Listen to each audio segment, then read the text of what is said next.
a fellow podcaster, actually. This actually might be not real email. This might be a scam email. So that is. Has it invited us to submit our podcast to the Journal of Archaeology Podcasts? It's something called Podmatch, which sounds a little bit more. It's a Star Wars dating app, isn't it? I was going to say this sounds more like Tinder than it does podcasting.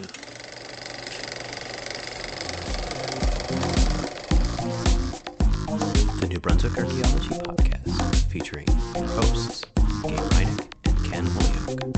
Welcome back to the New Brunswick Archaeology Podcast. I'm Gabe Reinick here in Fredericton, New Brunswick, and I'm talking to Ken Holyoke, who is in Lethbridge, Alberta, recently back from Portland. And it's the other Portland. It's not the one that many of our Northeast listeners immediately think about. It's the one in Portland, Oregon. How are you, Ken?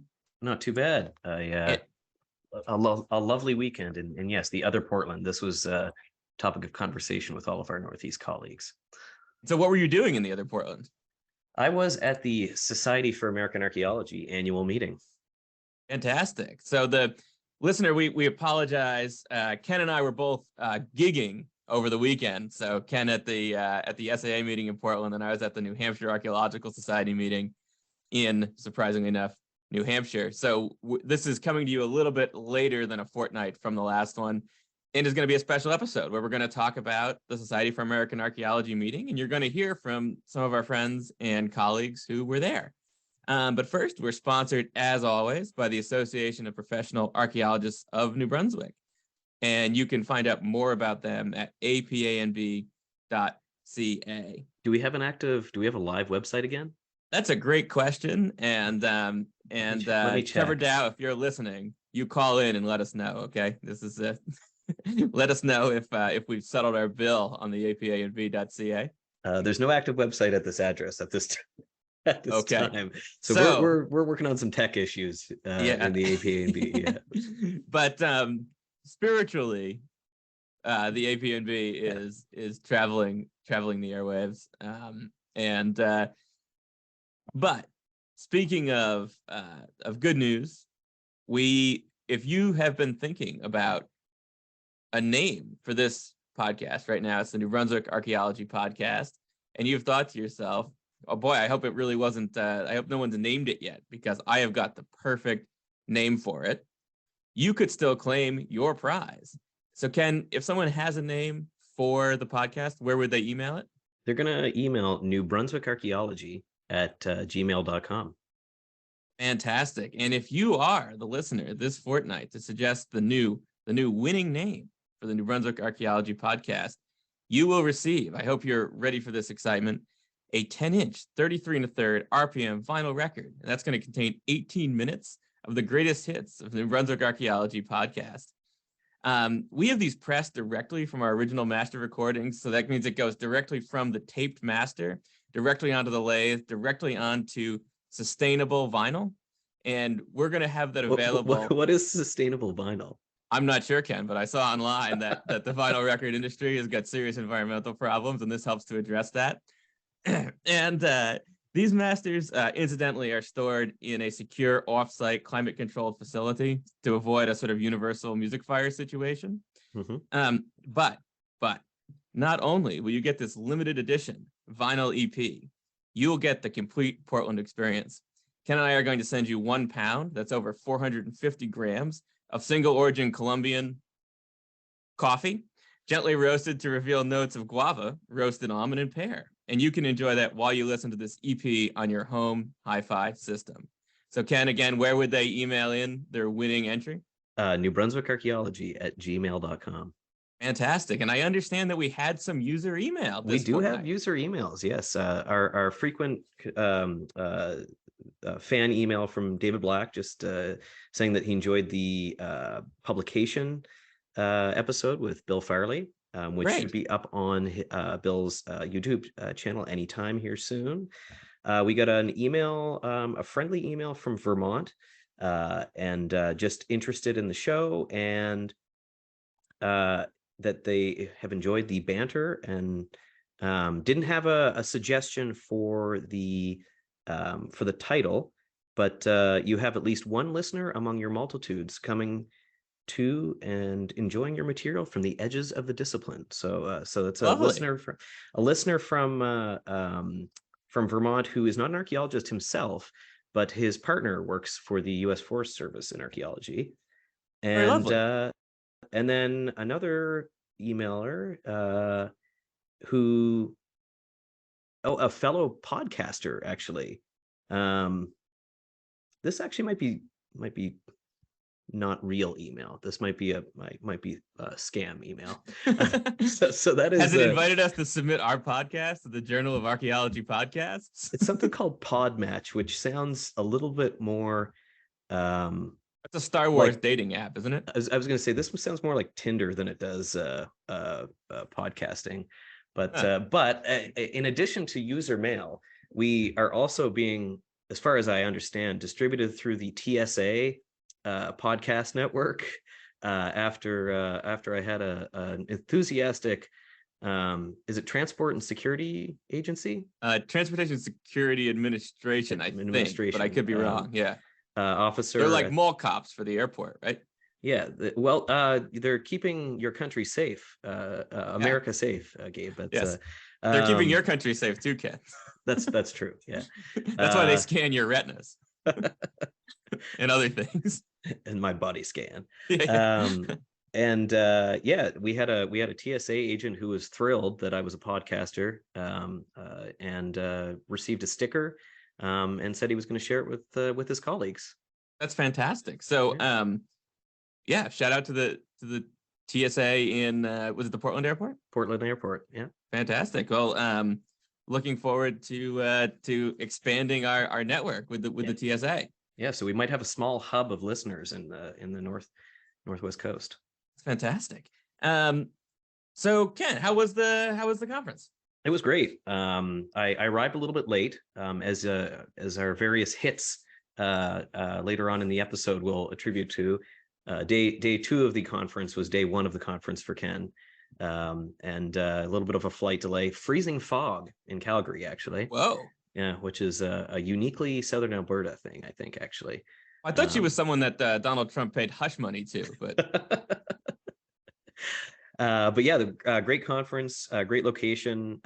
Actually, kind of just a good facility for the conference. The rooms were all very close together.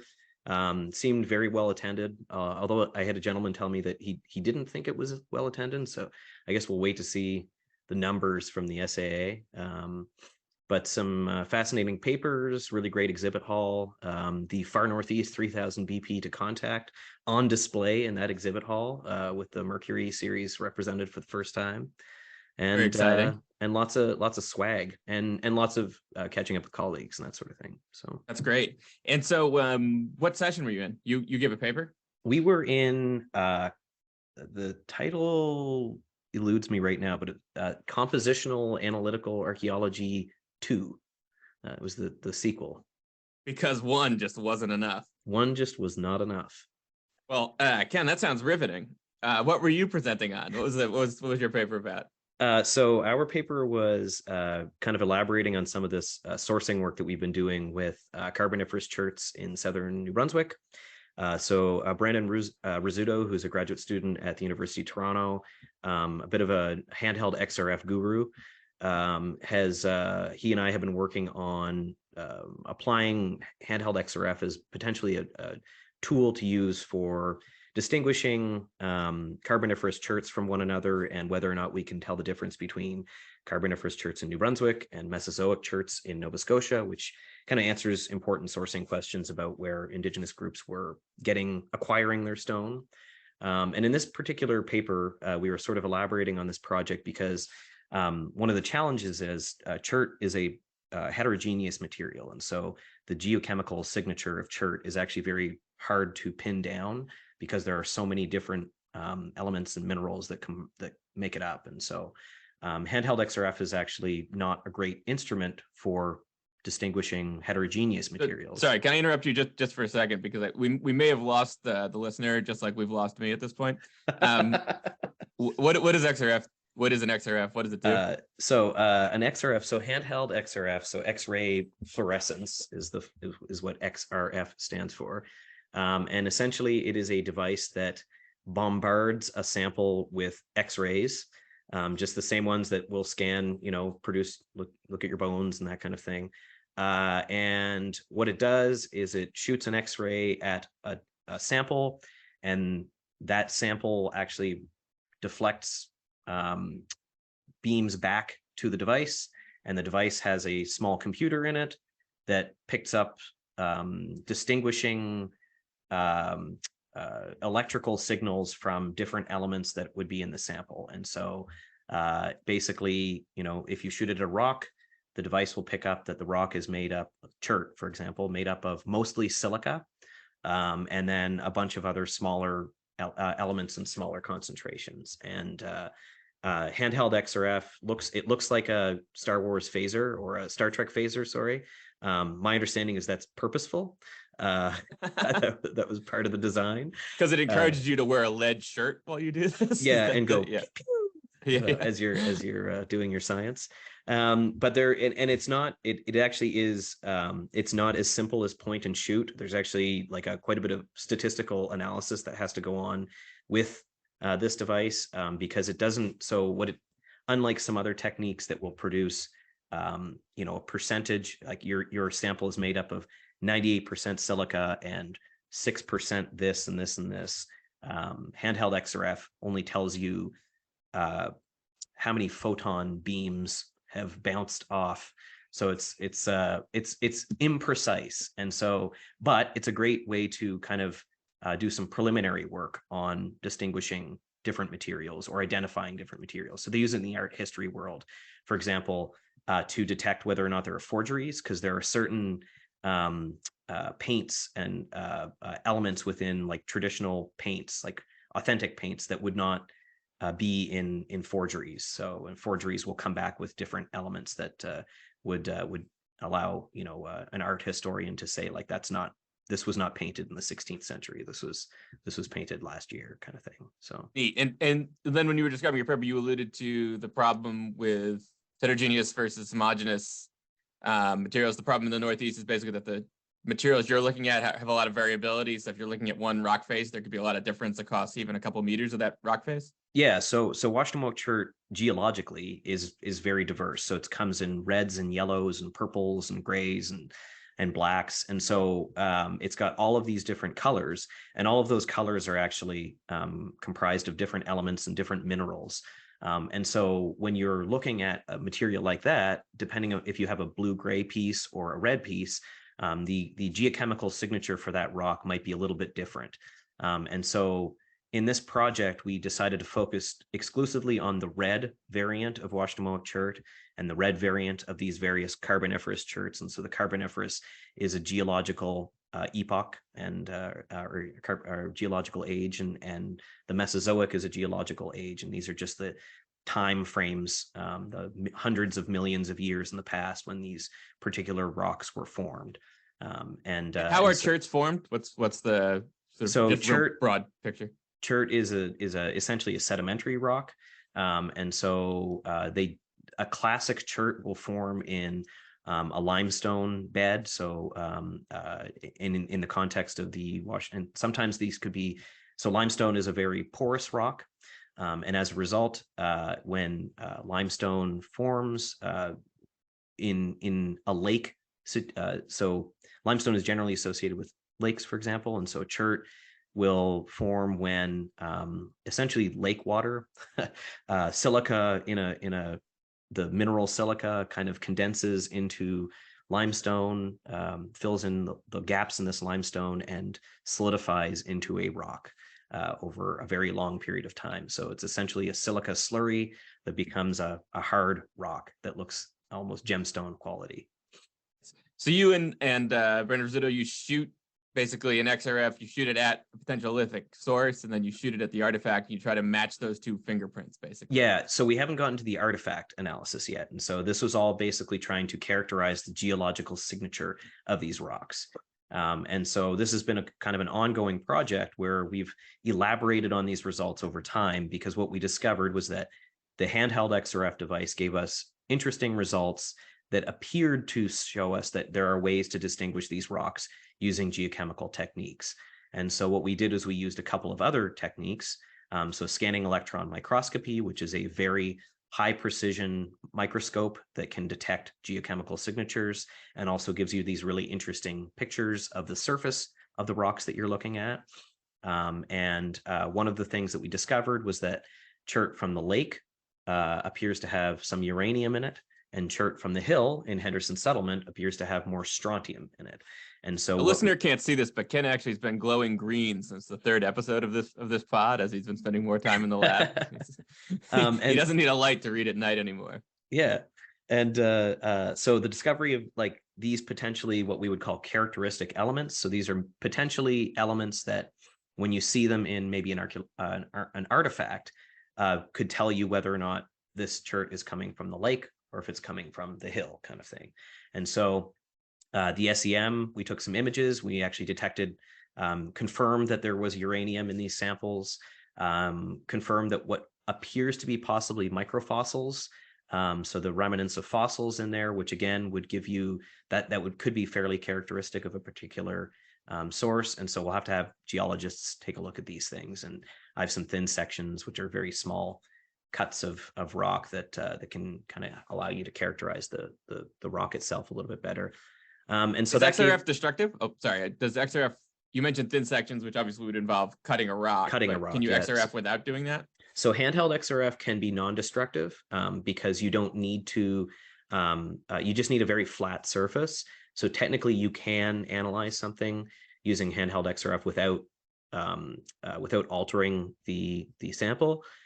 In this case, what we were doing was we needed to figure out whether this worked at all. So we were using geological samples that were polished and prepared professionally, either by myself and Brandon, or we had a lab that we used that prepared a bunch of samples for us. So basically, the way that you have to work with these things is that you go from really rigorous lab-controlled analysis to see if it works, and then if it does, then you can try it on like non-prepared samples, like an artifact or even an experimentally prepared sample. So like if I break a flint nap or break off a piece of rock and try to see whether we can reproduce those same results that we got using prepared samples. So what kind of training is involved in using one of these instruments? So actually, it is in Canada, you need to have Natural Resources Canada issues you a non-destructive radioactive analysis permit. And so I actually am in the process of renewing my X-ray fluorescence analyzer operator certification. And you get an ID card with your like an official Government of Canada certification, and because these are radioactive devices, and so a level 1 operator can operate an XRF, and a level 2 operator can transport a device and teach other people how to use the device. And actually, so Brandon is a level 2 operator and has permits that he has to carry with him anytime he flies or travels with the device. And actually, if you have one of these in your possession and you don't have any certified NRCan radio, like if you don't have any operators, the Natural Resources Canada can actually legally seize that device from you because you are not legally allowed to possess a radioactive device without certification. Oh wow! So it's a safety thing, basicing. It's a safety thing. Yeah. Could be dangerous to you or somebody around you if you don't know what you're doing. And just so the listener knows, I am lightly irradiating myself when I operate these things, but Brandon, who runs it all the time, actually is heavily irradiating himself. so he actually he has a dosimeter. Because he runs it so often, he actually has a dosimeter that he has on him all the time whenever he's operating it, because he needs to because he uses the device so often, he needs to like actually be conscious of that. It is a very low amount of radiation, but you're actually there's a way that you're supposed to sit when you operate the device. You have to sit on one side of it because the radiation is higher on one side than the other. Because radiation's right-handed. Exactly. Yeah. It only blows left. Yeah, It's yeah, that's exactly. the so to take this back, alongside the handheld XRF, we did some more precise techniques. So we did the scanning electron microscopy, which confirmed that the uranium was in the pieces that we thought it was, which is fascinating. And then so there's another technique that you can use to get what we call quantitative results. And so this is like where you find out the exact percentages of the rock. And that process basically involves sending samples to a lab to conduct what is called neutron activation analysis. And in that process, they take the whole rock as opposed to just one little spot that we shoot a laser at. They take the whole rock, they crush it up into a powder, and then they bombard it with a different kind of radiation. And all of that analysis is done at what's sort of considered to be the marquee lab for that in North America at the University of Missouri Research Reactor Archaeometry Laboratory, or shorthanded MURR, M-U-R-R. And so they did neutron activation analysis on a number of those samples. And again, what was great is that the neutron activation data came back, and the sort of distinguishing groups of elements that we were seeing in handheld XRF, which is a very low precision analytical device, and the stuff that we saw in SEM was reproduced in the neutron activation data. And so that told us a couple things. And the first was that, number one, there is a possibility of distinguishing these two carboniferous chert sources from one another using geochemical techniques, but that not all samples are distinguishable. There's groups within these two types of rocks that can be distinguished from one another. And number two, we were able to demonstrate that handheld XRF, despite being a low precision analytical device, is actually, if done properly and sort of like rigorously and with following sort of analytical procedures. So this is Brandon's wheelhouse. He knows how to kind of set up the controls and everything like that. You can potentially produce results to source what are conventionally considered to be incredibly difficult materials to distinguish from one another using that type of device. And so kind of a really interesting result. Yeah, and so we had a conversation with Brandy McDonald, who was actually really excited about these results, and said that, that it's kind of interesting to be able to see neutron activation and XRF data sort of pairing up. And actually Brandon is doing an internship paid internship with MURR this summer. And part of the reason they've recruited him is because of his expertise working with handheld XRF. That's excellent. Congratulations, Brandon. Yeah. And this is all super useful because we use knowing about where particular rocks were from to proxy how people are moving around the landscape or how they're exchanging particular items from places. And you're interested in getting at people's relationships to places over long periods of time. Exactly. And so the archaeological, the interesting part of this, so the archaeology that's behind this is that we find archaeological Washtenaw chert. So this carboniferous chert, generally we've always called Washtenaw chert because we've always assumed that it's coming from Washtenaw Lake, where the material has a large outcrop. But what I've discovered in my research is that there are other potential locations where carboniferous cherts that look a lot like what we would call Washtenaw chert occur and were used by indigenous groups. So there's a secondary location at a place called Henderson Settlement, where we found indigenous artifacts and chert. And while this might suggest that there's two different places people can go, what's interesting is that when you look at it, from sort of a Cartesian sort of top-down mapping approach, these are two different locations, right? But if we think about it archaeologically, Wabanaki may not have been thinking about places the same way we do. And so, a place to get red chert on a hill versus a place to get red chert on a lake may be different geographic places, but may have been thought of in much the same way. And so people may have structured the way that they moved around the landscape and in seasonal movements or when they were traveling up and down rivers or portaging in areas and collecting stone. They may have thought of them actually as very similar places, if not the same. That's great. So it sounds like a good paper. Looking forward to, I'm sure you're looking forward to seeing it in your dissertation, and then the rest of us are looking forward to seeing you publish it. Yeah, so this actually won't make the cut for the dissertation. This will be a paper 4 of 3. And so it'll come out probably sometime. Brandon and I are hoping to have it out by the end of the year in publication.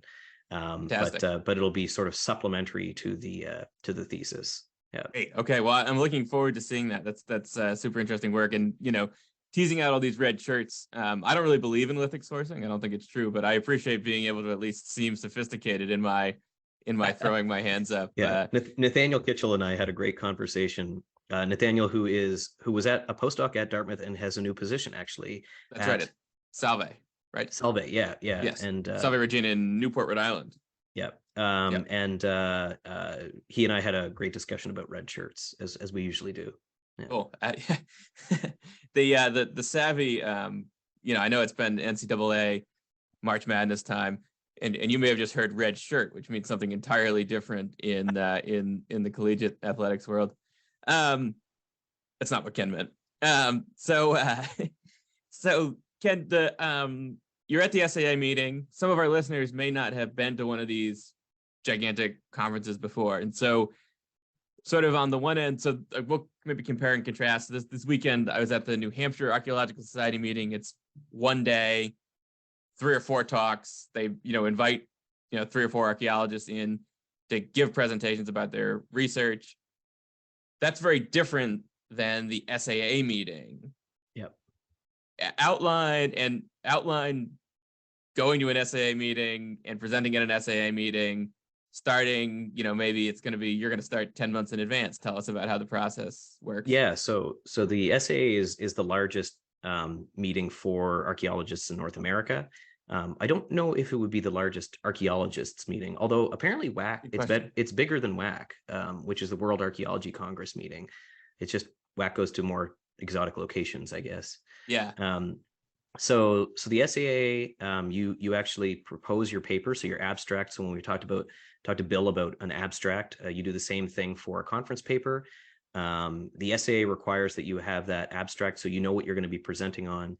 Usually, I think the cutoff is September of the year before the conference. So next year's conference is in New Orleans, and by September 2023, you will have submitted a paper committing to attending a conference in New Orleans in April 2024, which is 8 to 9 months before you're going to be presenting on that work. And so it does. You can strategically write an abstract anticipating work being done, but in many cases, with the essay, you have to have been committed to doing work that is probably ready to go to write on because of that kind of commitment time frame. You're often preparing that for something called a session. A session, yeah. And so in some cases, you might be in an invited session, and so this may be a colleague or somebody who works in the same area that you work in, or doing the same kind of analytical work that you do invites you to participate in it, and so you present a paper in their session. In this case, we didn't know of any sessions that our particular paper fit in with. And so there was somebody who was chairing a session on compositional analysis, which is basically just using lasers to study things. And we were sorted by the conference committee into that particular session. And so in our session, there were 8 papers, all sort of the uniting theme being compositional analysis. And so many of them actually were almost exclusively about using neutron activation analysis from MUR to analyze. So MUR was advertised quite heavily during that session. So they probably could have sponsored it pretty easily. And that was sort of the uniting theme. And so there was a paper from the Caribbean. There was a paper on Incan stomach contents, Incan mummy stomach contents, a paper from the Pacific Northwest, and a couple just from sort of central United States, basically, and then our paper. And so these an SAA paper, it rewards brevity. So you've got how long is an SAA talk supposed to be? So an SAA paper is 15 minutes, and they run a pretty tight ship at the SAA. So if you're a session chair at the SAA, you need to keep your time pretty sharp because, as we'll talk about in just a moment, there are a lot of consecutive sessions going on. And so people are kind of bouncing around from different rooms all day long. And and all the papers are synchronized to these 15-minute segments. And so if you want to watch a paper at 10 a.m. to 10:15, and then you want to watch a different paper in a different session at 10:15, if the first paper at 10 doesn't end at 10:15, you don't get to see the other paper. And so it's more of a it's a courtesy thing, a kind of professional courtesy thing, but it means that the way you structure your paper is actually very it's very bang bang bang. And so you probably, if you think about it, if you're considering preparing a paper for the SAA, the way you want to kind of visualize it as an outline is you're probably going to have a 5-minute kind of introductory section. You're probably going to have a 5-minute sort of data presentation segment, and then you're going to have a 5-minute interpretation and conclusion section. And for those of you who has never done a presentation like that before, I think what you'll find is that if you write out your remarks, you're talking about reading between 1,800 to 2,500 words at most, which is brevity, as Gabe said. So you got to be really quick with it, and like I said, you want to be respectful of that time period and not kind of run over, because other people are participating in the session and other sessions as well. Absolutely. So okay, so there you go to the SAA, you give your 15-minute talk, and just to give the listener kind of a sense of the scale of an SAA meeting. So, and I should have looked this up, but I'm speaking off the cuff here. My recollection is that last year was sort of the the immediate kind of, not really post-COVID, but post-COVID downturn conference. I think there were about 3,000 or so people there, down from what I think a big SAA meeting is something like 6,000 people. Sticks in my mind. Yeah. So and I don't know the numbers yet. So usually they email out kind of a summary of the conference. I haven't seen that come in yet with the total number of people in attendance.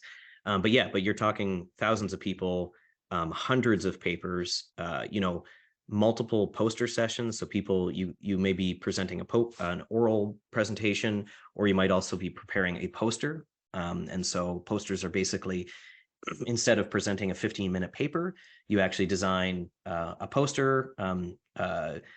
Extra glossy is always highly recommended, so that the conference venue lights can blind the person who is trying to read your poster. Yeah, Ken and I are legendarily good at both graphic design, identifying color, which means that the one time I think we've done a poster together, the person reading it came up and said, shiny. So he wasn't wrong. So colorblindness almost got me in trouble coming back to Canada. So when you go through customs in the Calgary airport, you pass through and you tell them what you're claiming and everything. And the customs agent directs you to follow the purple line. Oh, no. And there were 2 lines, and one of them, I wasn't sure if it was purple. So I think there's a blue line and a purple line. And I had started walking, and I had to lean over and ask the gentleman who was the CATSA agent, just to confirm, this is the purple line, right? To which he annoyedly said, yes, it is. Good. And then you said, have you heard of the New Brunswick Archaeology podcast? And slipped him a sticker. Was that the Yeah, cool. Yeah.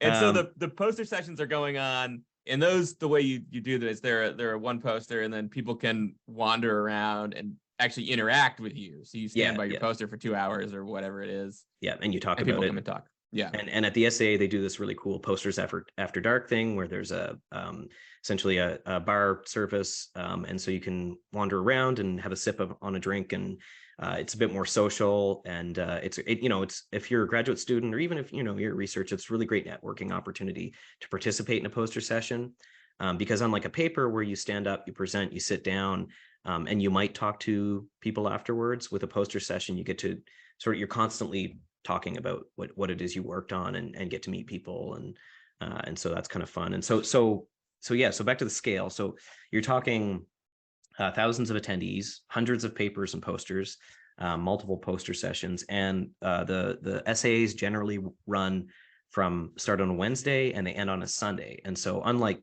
some conferences, the SAA likes to punish people by putting them in a Sunday morning session that begins at 8 a.m. I actually had dinner with a woman, Jasmine, who is the curator for the Army Corps of Engineers, who was in the only curatorial session for the entire region, and they got stuck on the Sunday morning when everybody is sort of scrambling to get to the airport, and feeling a bit sorry for themselves after enjoying socializing for 4 days. Yes.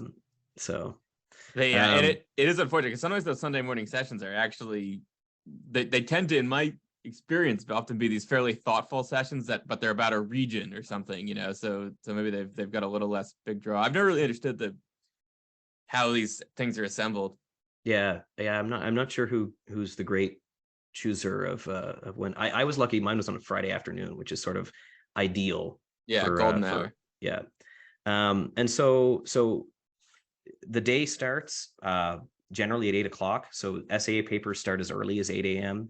Most session starts around 9, but they run so the whole morning. And so at any given time, like to give you at any given time at the SAA, there are probably 30 coincident sessions going on. So there are 30 rooms in the convention center or hotel where this is being held, where there are papers being presented at any given moment. And so the SAA requires a large venue.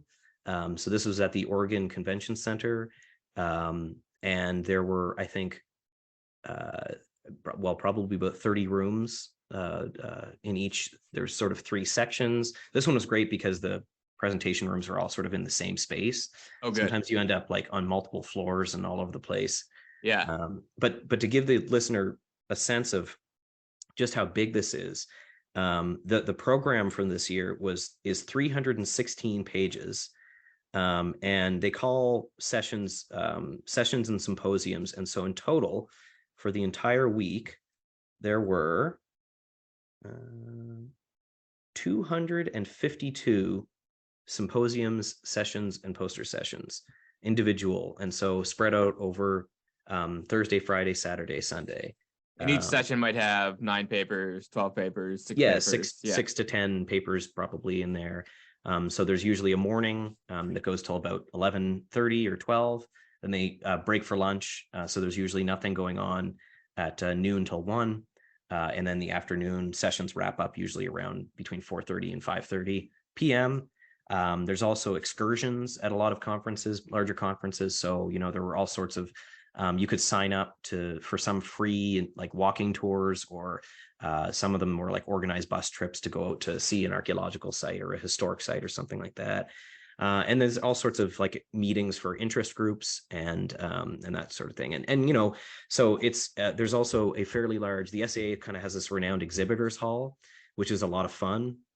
And so you get to go in and talk with book publishers, and there's lots of sales and discounts on books that you can purchase. A lot of the companies that do archaeological analytical work will have tables there. So Beta Analytic and Murr and other places have swag. So I got my new antiquity photo scale. I got some Murr stickers, which I gave to my kids. They Nice. have some glow in the dark stickers. To match Ken, they exactly, irradiate the stickers while they're the radiocarbon dating sample size guidelines from Beta, and these really nice, really sharp wooden pens. Oh, those look good. Yeah, those look good. Yeah, the book room is always a trip there, and it was nice. The listener who follows us on Instagram will see a picture of Ken in the book room holding our co-edited volume. You can't tell, the volume is actually so large he threw out his back doing it, so you don't see him wearing the official APA&V back brace, like the guys wear at Home Depot. Yep. But it's on under his sports coat in that picture. So Ken, I guess one thing I just want to touch on really, really briefly here, because I know we have a lot of student listeners who maybe would be going to a conference for the first time, and what may happen is if they Google the SAA conference, they're going to hear about questions of some incidents that have happened at the SAA involving meeting safety. And so the SAA has done a lot of things with regard to meeting safety, which is also true for the other conferences. And I think just one of the things we should say before we kind of launch into why you should go for a conference is that if you're at one of these conferences, this is not, even though they're a lot of fun, it's not an excuse to behave badly, especially towards other people. And it's also not a space in which people, particularly vulnerable people like students, are obligated, even though it's a social situation, they feel like social situations, even though people are often drinking or often going out to dinner together, or in these kind of, other situations that don't feel as formal as being, at school or at work. You're not obligated to be harassed, to be yelled at, to be abused in any sorts of way. And so SAA, I understand now, has substantial, they have an ombuds program, is that right? Yeah, so they had a few, the ombud, I think was it new this year? Was it there last year? I think it started last year. And so there's actually a team, and there's a dedicated room for the entire weekend where anybody who has experienced harassment or any kind of even just behavior that they think is inappropriate, there's a group of individuals that are sort of independent members that the SCA recruits. I think they're probably parts of the members of the executive and various other participants. And so you can actually go speak to them, file a complaint. They will do an investigation on site and respond in some capacity. There was a quiet room as well, so a place where you can actually go and kind of, these are buzzy, busy, and kind of like a little bit overwhelming sometimes. And people can feel pretty stressed out presenting a paper, and it can be a little bit overwhelming. So there's a space for people to go kind of unwind a little bit. And there was an app this year for the conference, which actually had a reporting function in it where you could, if you don't feel comfortable going to see somebody in person, you could report an incident. And that includes both within the conference itself and at sanctioned and non-sanctioned events coming from this conference. So, there's a lot of social activity that goes along. Some of these things are formally organized by the conference itself. Some of them are organized by peers and colleagues. And some of them just kind of happen organically where people, you get talking to a group of people and you say, hey, you want to go grab a beer, go grab supper or something like that. And so, always feel comfortable. I mean, for the most part, I think that everybody is there to be collegial and have fun and sort of learn and engage, but that hasn't always been the case, certainly. So it's good that they have these sort of safety nets in place to help people. I think that's true. And I mean, in my experience, I have to say too, that, I remember going to these meetings when I was a student. It's completely overwhelming. I mean, it's still overwhelming. Yeah. But one of the great things I think is that many of the Northeast archaeologists, actually some of whom we're going to hear from with the blurbs later in the program, are just incredibly nice people too, and I remember being a student and these people really go out of their way to sort of welcome you in and invite you out for dinner or whatever. And so you do get that thing, you get that community building aspect of these meetings. And so not to focus on the downsides, but just to emphasize that it's kind of a reminder to students that being at this doesn't mean you're obligated to, you should not expect misbehavior, particularly on the part of your more senior colleagues or any of your colleagues. Yeah. So I mentioned, so part of the reason I just mentioned that, you go to these conferences, and I always enjoy when you go to one of these things, you see all these other Northeast people. Sometimes you meet new people. I've made good friends at conferences. Why do you go to one of these things? So I think some of it is obviously that you want to share your research, and you'd like to share it with a broader group of people than maybe you don't always talk about. I mean, it kind of depends. Sometimes you can be presenting on Northeast stuff, and the only people in the audience are the people that know you and know your research. But so it's sharing, it's sharing your research. It's kind of distributing it more broadly. It's networking with colleagues. It's networking with people that you might not know. It's opportunities to meet people that you wouldn't meet in any other context, and kind of learn and participate yourself in learning. I went to an interesting session put on by a friend of mine who I met at U of T, where he was, there was all about applications of sort of AI and machine learning in colleague was that? Just so we give him a shout out. Giles Morrow. Giles Morrow, excellent. So Yep. so he's at Who's Vanderbilt. at Vanderbilt? Yeah, okay, Vanderbilt, great. yeah, Yep. and doing some really interesting stuff where they're taking like moche pots and the iconography and basically teaching computers how to identify patterning. So the problem with doing that with moche pots, isn't it that it's not going to get through your not safe for work filter? At least in my limited experience, the moche pots are essentially pornography. Yeah. Well, the ones he had on display were the benign ones that. Oh yeah, yeah. Nothing So, blurred out. yeah. Yeah. And yeah, so you get to learn new stuff, and you also get to, I've been at meetings and got to meet somebody who, oh, I've read your stuff, and like that's like fascinating. It's kind of exciting. I met this year Victor Thompson, who had a paper back in 2012 with Thomas More that I've drawn theoretical inspiration from, right? And so it was neat to actually meet him and realize, oh, it's like, this isn't just some like highfalutin academic. He's actually a very friendly guy who's having a conversation with another colleague of ours about going to a Peter Gabriel concert. Like, like, so it's fantastic. Like you meet people and you realize like, we're all, it kind of humanizes everybody. You read their stuff, and then you can go and hang out and actually like have a coffee with them or have a beer with them or go to lunch with them. So the editor for our book, so Pierre Desrosiers and I, who, we have a good professional relationship. It was great to go out and have lunch with him at the conference, and just kind of chat. So that's great. And one other thing that we mentioned, we'll just keep shamelessly plugging our book here, but the book that Ken and I wrote, but also one of the goals of a number of sessions, probably not a majority of sessions, but of many sessions, is actually to produce an edited volume around a particular topic, or to produce a particular journal issue around a particular topic. Yeah.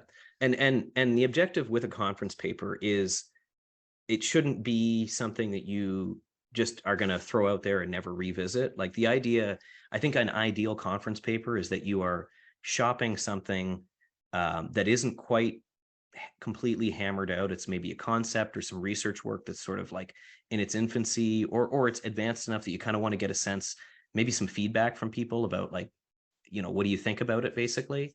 And that, you put a lot of effort into writing these conference papers.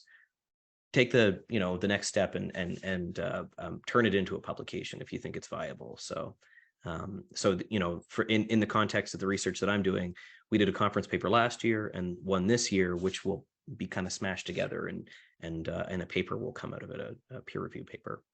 That's great. Yeah.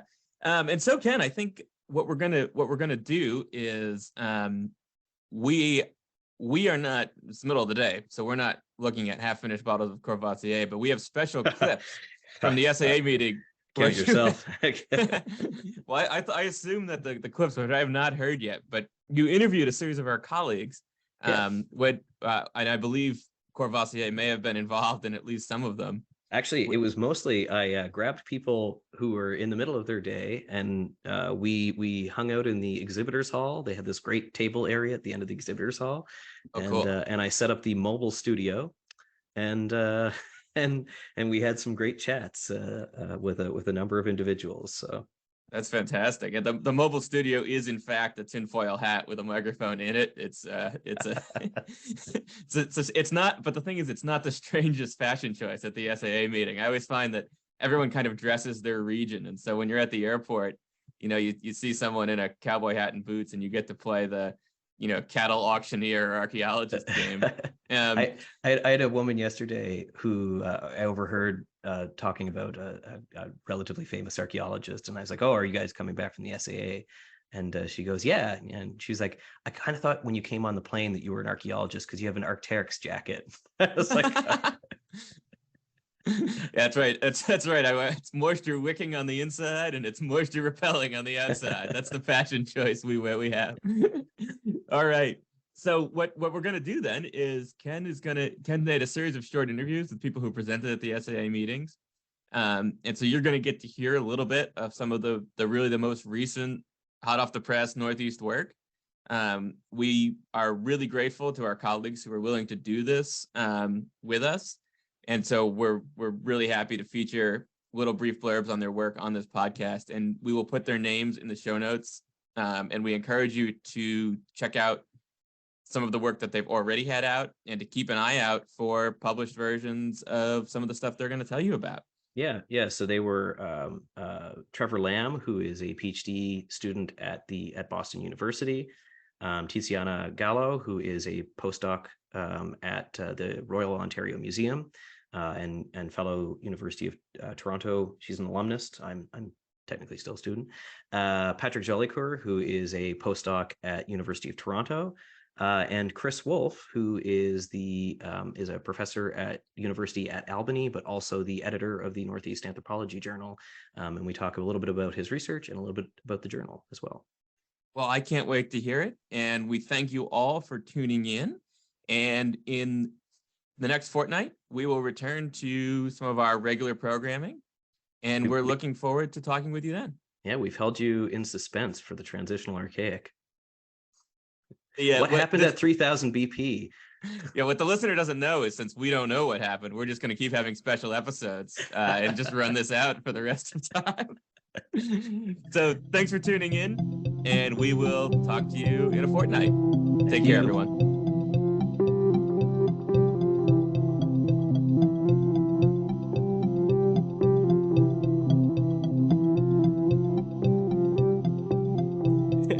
And we're coming live from the SAA Day 2 for Ken, and I'm joined by Dr. Tiziana Gallo, and who is a postdoc at the Royal Ontario Museum, and works on Iroquoian stone generally. Brownstone cells. Brownstone cells. Okay, yeah. But that's not what I'm talking about today. That's not what we're talking about today. So Tiziana presented a paper yesterday at the SAAs, which with Craig Sapola, and so what was that about? It was about challenging typologies. So we looked at a collection of birdstones that are in antiquarian collections at the Royal Ontario Museum. Okay, cool. And tried to better understand how we could kind of deconstruct their morphological and material features to better understand how they vary. Okay. Because there are these like three very specific typological categories for birdstones. The pop-eyed birdstone. Yeah, there's like the earlier birdstones are associated or are attributed to glacial cave. Oh, okay, cool. And these are the elongated eyeless birdstones. Then you have the pop-eyed birdstones, which are considered to be meadowwood, and then you have the Adena Middlesex Hopewell birdstones that are these bust type shapes. Are they the ones that are like the platform style? They're more like bodiless. Okay. Kind of. They have a rounder base and sometimes have these projecting eyes. Okay. So what we saw in the collection was that if we look at different eye shapes and shapes of faces and the presence or absence of feet, we see like 43 different combinations. Oh wow. So it's instead of lumping, you're splitting and seeing that there's like way more variability than we give it credit for. Yeah. Okay, cool. And so it's stylistic, but is it also material differences as well? Yeah. So looking at how the material properties of the different stones of which are made might have impacted how these shapes emerged. Okay. So cool. it challenges these really rigid typologies and helps to think of these objects as more widely distributed in time. Okay. And culturally. Very, very cool. So what's on the go for the Friday night at the SAAs? You got a restaurant choice? Or a suggestion? You're not going to go see the Portland Trailblazers, the basketball team? Pierre DeRosier, I guess, is going to the NBA game tonight. So, all right. Well, thank you very much, Tiziana, and thank you for joining us on the podcast. And I'd like to say, Tiziana was already a listener and had already found a sticker by the time I found her. So, talk to you soon, listener. A little bit louder. Audio check. There we go. Yeah, that's a good volume. Okay. And we're back. at the day 3 of the Society for American Archaeology annual meeting in Portland, Oregon. Day 2 for Ken because of my flight delays. And I am joined by PhD candidate or PhD student? Soon to be candidate, Soon to currently be- a student. Currently student, Trevor Lamb, alumnus at the University of New Brunswick and former student of co-host Dr. Gabe Reineck. And Trevor, what brings you to Portland? Yeah, so The other Portland. the other Portlands, yes. So I was here to present a poster. This is kind of my first failed dissertation project. So my current dissertation project is looking at the importance of tubers and kind of root foods in general in Alaska. So, trying to see how people were incorporating root foods into their diet and storing these in surplus by using starch analysis and parenchyma analysis, which is a fancy word for root tissue. But today I was presenting a poster, actually yesterday, on phytoliths, which was my first kind of foray into trying to track plants in the past. Yeah. What I actually found is that the phytoliths are a very bad indicator of plant use because I was able to find some phytoliths in burnt residues adhered to pottery sherds. But what I found is that they're not very diagnostic at all. Basically, what I was finding is like elongate entire phytoliths, which are produced by basically all types of herbaceous plants, but unfortunately not produced by any of the plants that are used to flavor food by eluting people. So kind of negative evidence, but it pushed me toward my current project looking at starches. Very exciting. Very exciting. A good, I think they call that the pivot. Yes, the pivot. The pivot, Mhm. the academic pivot. Okay, so that sounds fascinating. I'm sorry I missed the poster. I was not here yesterday, unfortunately. Now, what's the cool jams in Portland? Are you taking in the Portland Trailblazers game tonight, or are you going out for dinner, or what's Yeah, I mean, I'm probably gonna go out to dinner with some BU people, so nothing too exciting. Okay. Yeah, Portland Trailblazers. I haven't even heard of that yet, so it sounds pretty exciting. Yeah, I hadn't thought about it until a friend of mine mentioned that like their stadium is like kitty corner to Okay. where we are right now. Yeah, so there's an NBA game on tonight, very Very cool. close by, interacting with a bunch of archaeologists. Well, thank you, Trevor, for coming thank on the you. show, and thank you for being an existing listener. Yep. And I'm going to Honored give to you, receive my first edition sticker. yeah, you got your first edition sticker. I'm going to give you a couple to take back to your BU colleague. Okay. Because we'd like to see the hits go up in that area of Massachusetts. Although I think Gabe, listening to his own show, is probably bumping it up with the proximity of Manch to Boston. So I heard in a previous episode there was like an iced coffee incentive too, right? yeah, could be, or a float down the Old Man River, or whatever prize pack you're thinking of. Okay, sounds good. Yeah. All right. Thank you very much. Yeah, thanks. Okay, we are back with the New Brunswick Archaeology Podcast live from the SAAs, day 2, March 31. I guess it's actually day 3 for most people, but I didn't get in until very late last night, so it's only day 2 for me. And I'm joined today with Dr. Patrick Gillicoeur, who is a postdoc at the University of Toronto. And Patrick, what brings you to the SAAs this year? So I'm here to talk about actually metal use in the Arctic with a symposium that's looking at metal use across North America, indigenous communities. Lovely. And we were just having a great conversation about some field work that you just completed recently. Really fascinating stuff up in Labrador last summer. Yeah, so in summer 2022, me and a few grad students from U of T went up to a site called Skull Island 1. So that's HCCG04. And for the listener, this is not Skull Island from New Brunswick. Different site, Yeah. different province. Different Skull Island, still no King Kong. But it's what looks to be a Dorset winter house site. And it was originally tested back in the 80s, and they primarily found Middle Dorset material, but all the radiocarbon dates dated to the late Dorset period. So we were there to try and understand how old that site is. Is it a very late Middle Dorset component or a very early late Dorset component, and also assess the significance of contact between those people and the early Inuit a couple centuries later. Very cool. Very cool. Well, we appreciate you coming on the show here, and hope that you enjoy the rest of your stay in Portland. Anything you're taking in? It's going a mile a minute, so I'm just taking in as much as I can. Thanks for having me. All right. Thank you. And we'll talk to you soon, listeners. You might need to move a little bit closer. Sibilance. Okay. That's an old joke. It's not funny. All right, we're coming to you live again from the SAA's afternoon of March 31st. Sessions are wrapping up for the day, and I have grabbed Dr. Chris Wolf of University at Albany and also the editor of the Northeast Anthropology Journal to chat about what brings you to the SAA's and what are you working on? I'm working on a couple of different things. We presented yesterday with my colleague Don Hawley on some recent research we did at the Investigator Island site in Notre Dame Bay off the coast of Newfoundland, the North Coast. It's a multi-component site, and it's new work there. I'm particularly interested in the archaic portion of it because there's no archaic occupations on the island, so it's one of the first ones that have been found recently. So very cool. Hopefully it has a lot of potential in the future. So is it like late archaic? Like the maritime archaic stuff? Well, we don't have good dates from it yet, though. It's a nicely stratified site, and the dates we have, because there's the other components on top, and it's very thin.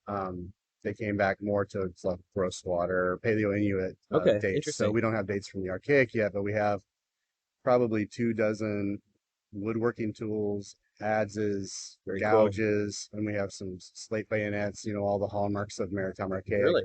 So if I was to guess based on typology, it's probably, in terms of Newfoundland, somewhere in the middle, maybe 5,000, somewhere in that range. Yeah, the bayonets be like what, 5,500-ish or 55 to 45 kind of in there, right? Yeah, and it's some really nice red slate polished bayonets and things there. So it's crazy. It's got so much potential, and we just barely scratched the surface. Exciting. So we presented on that yesterday, and then I have a session, which I think has the best session title ever created, tomorrow, and it's called From Hard Rock to Heavy Metal. Oh, nice. Indigenous Metal Use in North America. So very exciting. We're presenting on the adoption and use of iron by the Beothuk people of Newfoundland. Fascinating stuff. And I'm kind of talking about more of the ideological aspects of what iron might have meant to them and their culture. Very cool. Very cool. And so what is I've been doing this, what is your recommendation for Portland evening on a Friday of the SAA's? Well, there's a brew pub on every other corner. That would be one of my recommendations. Yeah, living here, before that was kind of just starting here like 20 years ago, and now there's so many good places to go. Definitely recommend getting to Powell's bookstore. Yep. I mean, they don't pay me for this, but that's just the best bookstore in the world. And but there's plenty of good places to see.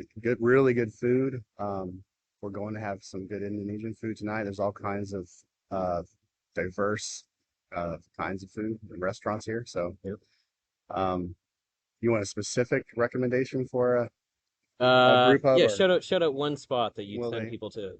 Are you hoping to get somebody to send samples to you? I don't know. That's we're always looking for some kind of sponsorship. So some Portland Oregonian restaurant being a sponsor would be something. Yeah. Well, we went to last night. We went to the Great Notion Brewery up on Alberta Street, and it was really good beer. And they have like basically a taco truck with a window between the brew pub that did really great tacos. Fantastic. So, I mean, you can't go wrong with beer and tacos. Can't go wrong with beer and tacos. Thank you very much, Chris, and thank you, listener. Thanks. And a short addendum to my conversation with Chris, as the editor of Northeast Anthropology. Yeah, we're always looking for submissions. So if you work in the Northeast in any of the 4 fields of anthropology, really, even though archaeology is the focus seemingly by default these days, please think about submitting this. We'll get you turned around, peer reviewed quickly. So send us your work. And if you're wondering about submitting a paper to a journal, you can tune into, I think it's episode 5 with Bill Farley to learn, is your paper ready to be published?